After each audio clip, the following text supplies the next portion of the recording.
एक छोटा लड़का भागता हुआ शिवाना, जो कब्ल अज इस्लाम ईरान का एक मुफक्किर था, के पास आया और कहने लगा, मेरी माँ ने फैसला किया है कि माबद के काहिन के कहने पर अजीम बुत के कदमों पर मेरी छोटी मासूम सी बहन को कुर्बान कर दे।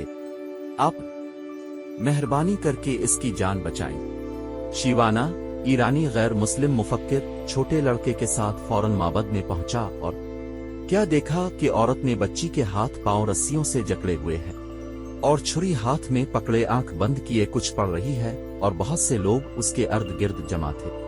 और बुत खाने का काहिन बड़े फखर से बुत के करीब एक बड़े पत्थर पर बैठा ये सब देख रहा था। शिवाना जब औरत के करीब पहुंचा तो उसने देखा कि उसे अपनी बेटी से बेपनाह मोहब्बत है और वो बार बार उसको गिले लगाकर वालहाना चूम भी रही है, मगर उसके बावजूद माबद कद्दे के बुत की खुशनुदी के लिए कुर्बानी भी देना चाहती है। शिवाना ने इस औरत से पूछा वो क्यों अपनी बेटी को कुर्बान करना चाहती है।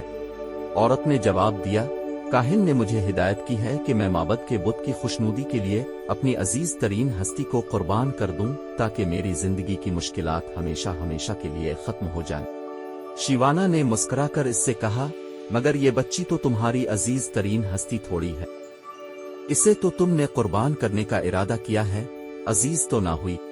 तुम्हें जो हस्ती सबसे ज्यादा अजीज है वो तो पत्थर पर बैठा हुआ वो काहिन है कि जिसके कहने पर तुम एक फूल सी मासूम बच्ची की जान लेने पर तुल गई हो। ये बुत कुर्बानी के हवाले से बड़ा सियाना है, अहमक नहीं है। वो तुम्हारी अजीज तरीन हस्ती की कुर्बानी चाहता है। तुमने अगर काहिन की बजाय गलती से अपनी बेटी कुर्बान कर दी तो ये ना हो कि बुत तुमसे मजीद खफा हो जाए और तुम्हारी जिंदगी को जहन्नम बना दे।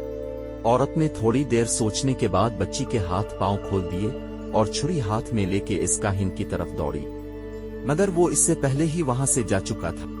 कहते हैं वो दिन और आज का दिन उसके बाद काहिन इस इलाके में फिर कभी नजर नहीं आए। दुनिया में सिर्फ आगाही को फजीलत हासिल है और वाहिद गुनाह जहालत है। जिस दिन हम अपने काहिनों को पहचान गए, हमारे मसाइल हल हो जाएंगे।